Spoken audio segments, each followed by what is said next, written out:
जय सिया राम। दोस्तों, बहुत ही सुंदर कथा।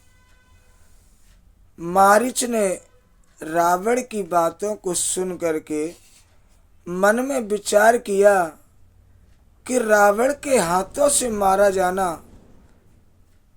ठीक नहीं है। इससे अच्छा तो प्रभु श्री राम के हाथों मारा जाऊं तो सभी प्रकार से मेरा उद्धार ही उद्धार है।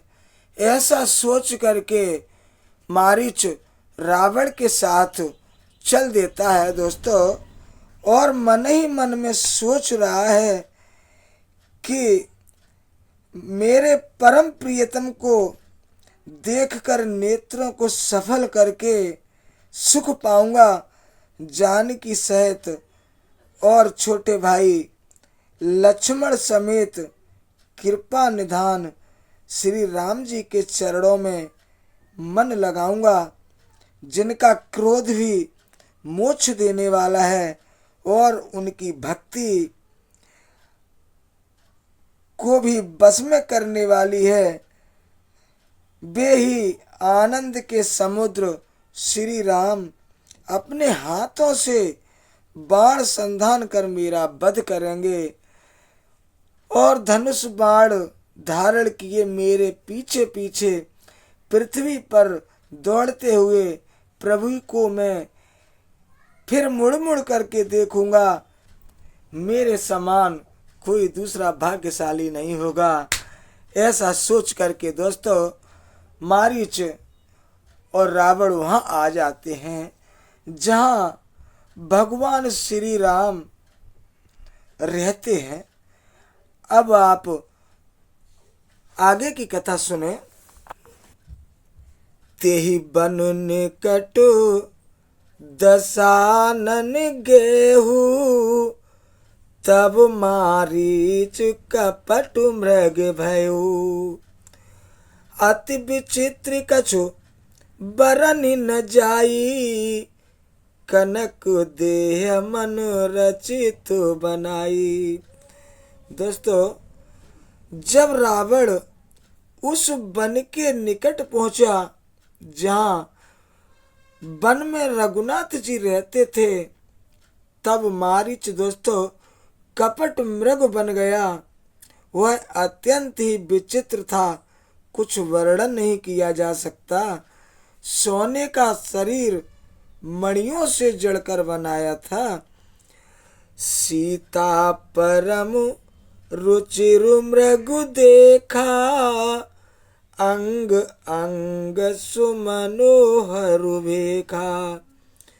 सुनहु देव रघुबीर कृपाला, यही मृग कर अति सुंदर छाला। सीता जी ने दोस्तों उस परम सुंदर हिरण को देखा, जिसके अंग अंग की छटा अत्यंत मनोहर थी। वे कहने लगे, हे देव, हे कृपालु रघुवीर, सुनिए, इस मृग की छाल बहुत ही सुंदर है। सत्य संध प्रभु बध कर एही, आनहु चर्म कहे तो बेदेही।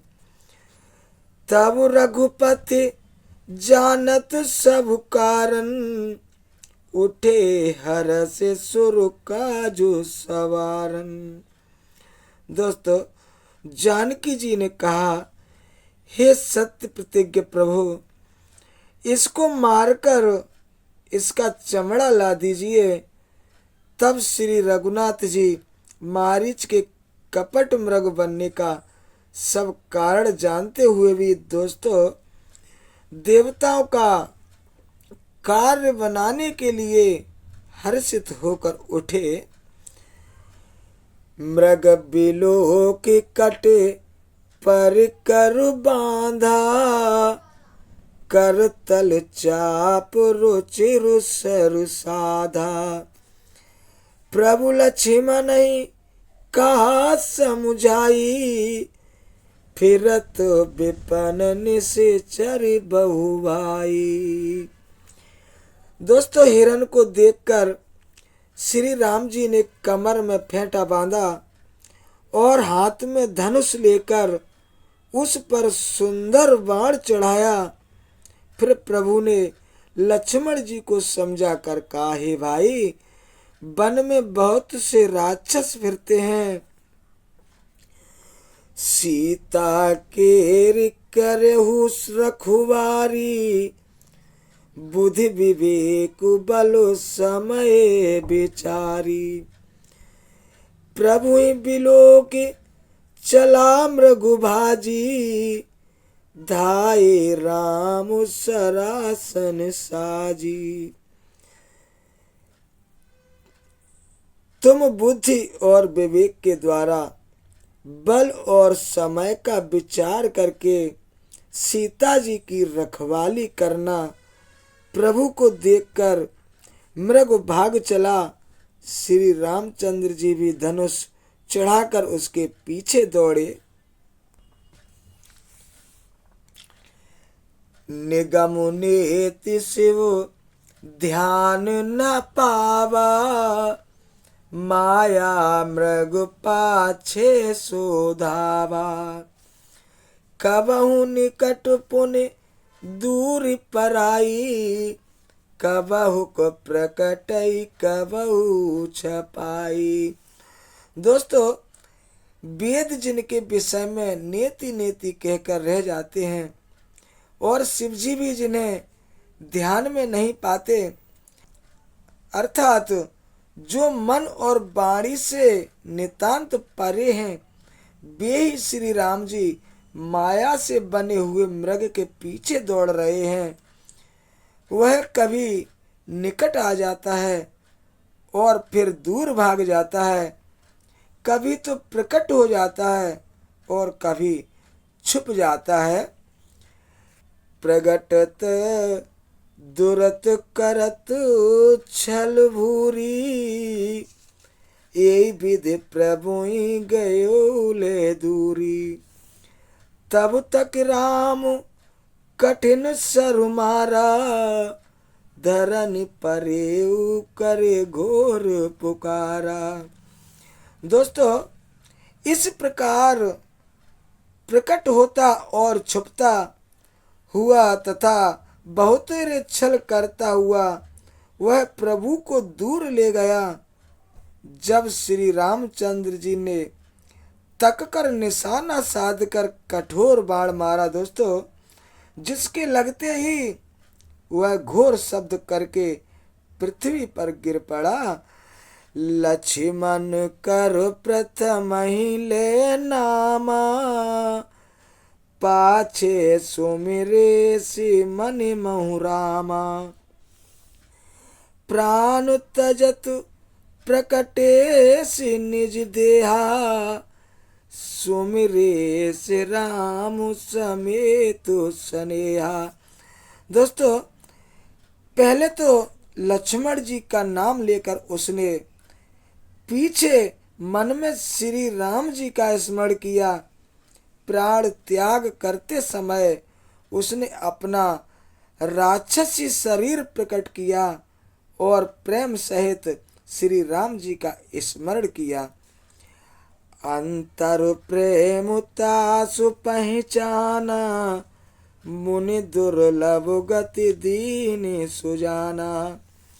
सुजान सर्वज्ञ श्री राम जी ने उसके हृदय के प्रेम को पहचान कर उसे वह गति